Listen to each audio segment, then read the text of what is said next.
ಬರೆಯೋದ್ರ ಮೂಲಕ ನಾವು ಹೆಂಗೆ ನಮ್ಮ ಆಸೆಗಳನ್ನ ಈಡೇರಿಸ್ಕೋಬೋದು ಅಂತಂದು ಹೇಳಂದ್ರೆ, ನೀವು ದಿನ ಯಾವಾಗೂ ನಾವು ರಾತ್ರಿ ಮಲ್ಕೊಳ್ಳುವಾಗ ನಮ್ಮ ಸಬ್ಕಾನ್ಷಿಯಸ್ ಮೈಂಡ್ ಏನಿರ್ತೈತಿ ಅಂದ್ರೆ ಆ್ಯಕ್ಟಿವ್ ಆಗಿರ್ತೈತಿ. ಅವಾಗ ನೀವೇನಾದರೂ ಆಮೇಲೆ ಅವಾಗ ನೀವೇನಾದರೂ ಅದ್ರೊಳಗೆ ಹಾಕಿದ್ರಿ ಅಂದ್ರೆ ಅದು ನೀವು ಅಂದ್ಕೊಂಡಿದ್ದ ಆಗಾಕದು ಇನ್ನೂ ಜಲ್ದಿ ಹೆಲ್ಪ್ ಮಾಡ್ತೈತೆ. ಹಾಗಾಗಿ ರಾತ್ರಿ ಮಲ್ಕೊಳ್ಳೋದಕ್ಕಿಂತ ಮುಂಚೆ ಫೋನ್ ನೋಡೋದಾಗಲಿ, ಟಿ ವಿ ನೋಡೋದಾಗಲಿ, ಆಮೇಲೆ ನಿಮ್ಮ ಮನಸ್ಸಿಗೆ ಯಾರ್ದೋ ಜೊತೆ ಕಿರಿಕಿರಿ ಅನ್ನಿಸ್ತಿರ್ತೈತಿ ಅಂಥವ್ರ ಜೊತೆ ಮಾತಾಡೋದಾಗಲಿ ಹೀಗೆಲ್ಲ ಮಾಡಬಾರ್ದು.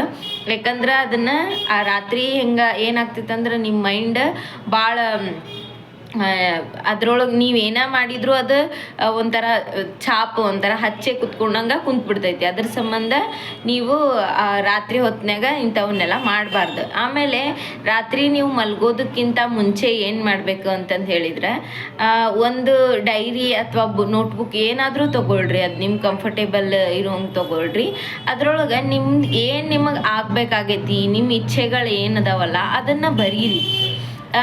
ಅಂದ್ರೆ ಹೆಂಗೆ ಬರಿಬೇಕಂದ್ರೆ ಆಲ್ರೆಡಿ ಆಗೈತಿ ಅನ್ನೋ ರೀತಿ. ಈಗ ನೀವು ಮನೆ ಕಟ್ಬೇಕಂತ ಹೇಳಿದ್ರಿ ಅಂದ್ರೆ, ನಾನು ಆಲ್ರೆಡಿ ಮನೆ ಕಟ್ಟೀನಿ, ಆ ಮನೆಯೊಳಗೆ ನಾನು ಈ ರೀತಿ ಇದ್ದೀನಿ, ಮನೆಗೆ ಇದೆಲ್ಲ ಸಾಮಾನುಗಳನ್ನು ನಾನು ತಂದೀನಿ, ಆ ಮನೆಯೊಳಗೆ ನಾನು ನನ್ನ ಮಕ್ಕಳು ನನ್ನ ಗಂಡ ಭಾಳ ಖುಷಿಯಾಗದೀವಿ, ಈ ರೀತಿ ಅದನ್ನ ಬರೀರಿ. ಆಮೇಲೆ ನೀವೇನಾದರೂ ಸ್ಟೂಡೆಂಟ್ಸ್ಗಳಾಗಿದ್ರೆ, ನಾನು SSLC ಒಳಗಾಗಿರ್ಬೋದು, ಡಿಗ್ರಿ ಒಳಗಾಗಿರ್ಬೋದು, ಅಥವಾ ಸೆಕೆಂಡ್ ಇಯರ್ ಒಳಗಾಗಿರ್ಬೋದು, ನಾ ಇಷ್ಟು ಪರ್ಸೆಂಟೇಜ್ ಆಲ್ರೆಡಿ ಮಾಡಿದ್ದೀನಿ ಅಂಥೇಳಿ ಬರೀರಿ. ಆಮೇಲೆ ನಿಮ್ದು ಆಸೆಗಳಿರ್ಬೋದು ಅದನ್ನ ಬರೀರಿ. ಆಮೇಲೆ ನಿಮ್ದು ಯಾವುದೋ ಆಸೆಗಳು ಬರಿಬೋದು ನೀವು, ಆದ್ರೆ ಆ ಆಸೆಗಳು ಪೂರ್ತಿ ಆಗಕ್ಕೆ ಅಷ್ಟೇ ಟೈಮ್ನೂ ಕೊಡ್ರಿ ನೀವು.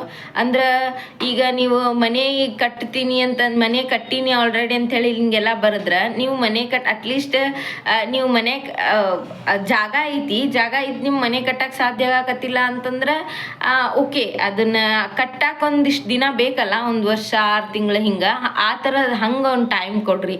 ಆಮೇಲೆ ಸ್ಟೂಡೆಂಟ್ಸ್ ಈಗ ನೀವು ಕಾಲೇಜ್ ಜಾಯ್ನ್ ಆಗಿರಿ ಅಂತಂದ್ರೆ, ಅವರೆಲ್ಲ ನೀವು ಬರೆಯತ್ತೀರಿ ಅಂತಂದ್ರೆ ಅದ್ರದ್ದಾದಂಥ ಟೈಮ್ ಕೊಡ್ರಿ. ಆಮೇಲೆ ಬರೆಯೋದಷ್ಟೇ ಅಲ್ಲ, ಅದ್ರ ಜೊತೆಗೆ ನೀವು ಓದೋದನ್ನು ಮಾಡಬೇಕು.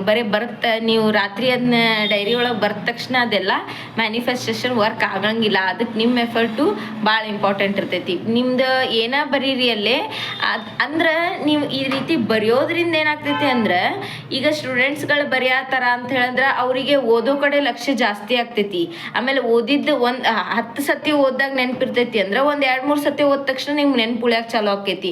ಹಿಂಗೆ ಬದಲಾವಣೆ ಆಗ್ತೈತಿ ನಿಮ್ಮೊಳಗೆ. ನೀವು ನಮ್ಮ ಹತ್ರ ದುಡ್ಡಿಲ್ಲ, ದುಡ್ಡು ಬರಲಿ ಅಂತಂದು ಹೇಳಿ ಬರೆಯೋದಕ್ಕಿಂತ ದುಡ್ಡಿನಿಂದ ಏನು ನೀವು ಮಾಡ್ಬೇಕಂತದೀರಿ ಅದನ್ನು ಬರೀರಿ. ಅಂದ್ರೆ ನಾನೇ ದುಡ್ಡಿಂದ ಫ್ರಿಜ್ ತೊಗೋಬೇಕಂತಿದ್ದೀನಿ, ಕಾರ್ ತೊಗೋಬೇಕಂತಿದ್ದೀನಿ, ನನಗಿಷ್ಟು ದುಡ್ಡಿಂದ ನಾನು ಈ ಥರದ್ದೊಂದು ಏನೋ ನಾ ಮಾಡ್ಬೇಕಂತಿದ್ದೀನಿ ಅಂತಂದು ಹೇಳಿ ಬರೀರಿ. ದುಡ್ಡು ಬರಲಿ ಅಂತಂದು ಹೇಳಿ ಬರೆಯಕ್ಕೆ ಹೋಗ್ಬೇಡ್ರಿ. ಈ ರೀತಿ ಬರೀರಿ. ಅದ್ರ ದುಡ್ಡಿನಿಂದ ನೀವೇನು ಮಾಡಿರ್ತೀರಿ ಅನ್ನೋದ್ರ ಬಗ್ಗೆ ನೀವು ಬರೀರಿ. ಅಂದ್ರೆ ರಾತ್ರಿ ಮಲ್ಕೊಳ್ಳೋಕ್ಕಿಂತ ಮುಂಚೆ ಇದನ್ನು ಬರೀರಿ. ಬರೆದು ಆಮೇಲೆ ನೀಟಾಗಿ ಇದು ಆಲ್ರೆಡಿ ಆಗೈತಿ ಅನ್ನೋ ಹಂಗೆ ಎಲ್ಲ ಬರೀರಿ. ಕಾರ್ ತೊಗೋಬೇಕಂತ ಹೇಳಿದ್ರಿ ಅಂತ ನೀವು ಕಾರ್ ತೊಗೊಂಡಿನಿ ಅನ್ನೋ ಹಂಗೆ ಬರೀರಿ. ಆಮೇಲೆ ಬರೀ ಏನೋ ಮಾಡ್ಬೇಕು ಅನ್ನೋ ವಿಷಯ ಅಲ್ಲ. ನಿಮ್ಮ ಗಂಡ ಹೆಂಡತಿ ಮಧ್ಯೆ ಸಂಬಂಧ ಸುಧಾರಣೆ ಆಗ್ಬೇಕಂದ್ರೆ ಆಲ್ರೆಡಿ ನಮ್ಮಿಬ್ಬರ ಮಧ್ಯೆ ಸಂಬಂಧ ಸುಧಾರಣೆ ಆಗೈತಿ, ನಾವಿಬ್ಬರು ಭಾಳ ಚಲೋ ಅದೀವಿ ಅಂತಂದು ಹೇಳಿ. ಆಮೇಲೆ ನಿಮ್ಮ ಮಕ್ಕಳೊಳಗೆ ನೀವು ಚೇಂಜಸ್ ನೋಡ್ಬೇಕಂತಿದ್ರೆ, ಇಲ್ಲ ನನ್ನ ಮಕ್ಕಳು ಶಿಸ್ತಾಗದಾರ, ಅವ್ರ ಕೆಲಸಗಳನ್ನೆಲ್ಲ ಅವರೇ ಮಾಡ್ಕೊಳಕತ್ತಾರ, ಅವ್ರ ಪಾಡಿಗೆ ಅವ್ರು ಓದಾಕತ್ತಾರ, ಇಂಡಿಪೆಂಡೆಂಟ್ ಆಗಿ ಎಲ್ಲ ಅವ್ರ ಕೆಲಸಗಳನ್ನ ಮಾಡಿಕೊಂಡು, ಮತ್ತು ನನ್ಗೆ ಯಾವುದೇ ರೀತಿ ಕಾಡ್ಸಕತ್ತಿಲ್ಲ, ಕಿರಿಕಿರಿ ಮಾಡತ್ತಿಲ್ಲ, ಅವರು ಆರಾಮಾಗದಾರ ಅಂತಂದು ಹೇಳಿ ಈ ರೀತಿನೂ ನೀವು ಬರಿಬೋದು. ಬರೀ ದುಡ್ಡಿನ ಬಗ್ಗೆ ಅಥವಾ ಬೇರೆ ಜಾಬ್ ಬಗ್ಗೆ ಅಷ್ಟೇ ಅಲ್ಲ, ನಿಮ್ಮ ಸಂಬಂಧಗಳ ಬಗ್ಗೆ ಆಗಿರ್ಬೋದು. ನಿಮ್ಮೊಳಗೆ ನೀವೇನಾದ್ರು ಬದಲಿ ಮಾಡ್ಕೋಬೇಕಂತಿದ್ರೆ, ನನಗೆ ಭಾಳ ಕೋಪ ಐತಿ, ಕೋಪ ಕಡಿಮೆ ಮಾಡ್ಕೋಬೇಕಂತಿದ್ರೆ ಅದನ್ನೂ ಬರಿಬೋದು. ನಂಗೆ ಆಲ್ರೆಡಿ ಕೋಪ ಕಮ್ಮಿ ಆಗೈತಿ, ನಾ ಯಾರಿಗೂ ಕೋಪದೊಳಗೆ ರಿಯಾಕ್ಟ್ ಮಾಡಾಕತ್ತಿಲ್ಲ ಅನ್ನೋದನ್ನು ನೀವು ಬರಿಬೋದು. ಹಿಂಗೆ ನಿಮ್ಗೆ ಏನು ಅನ್ನಿಸ್ತೈತಲ್ಲ ಅದನ್ನೆಲ್ಲ ನೀವು ಅಲ್ಲೇ ಬರಿಬೋದು. ಆದಷ್ಟು ಕಮ್ಮಿ ಪಾಯಿಂಟ್ಸ್ನ ಬರ್ಕೋರಿ. ಆಮೇಲೆ ಅದು ಈಗ ಸ್ವಲ್ಪ ಒಂದು 6 ತಿಂಗಳದೊಳಗಾದ್ರೂ ಆಗುವಂಥ ಪಾಯಿಂಟ್ಸ್ಗಳನ್ನ ಬರ್ಕೊಳ್ರಿ. ಭಾಳ ದೊಡ್ಡದನ್ನೆಲ್ಲ ಭಾಳ ಟೈಮ್ ತೊಗೊಳೋದನ್ನು ಅದಕ್ಕೆ ಬರೆದ್ರೂ ನೀವು ಅದಕ್ಕೆ ನಿಮ್ಮ ದೊಡ್ಡ ಆಸೆಗಳನ್ನ ನೀವು ಬರೆದಾಗ ಅದಕ್ಕೆ ಆದಂಥ ಟೈಮ್ ಕೊಡ್ರಿ ಅಷ್ಟೆ.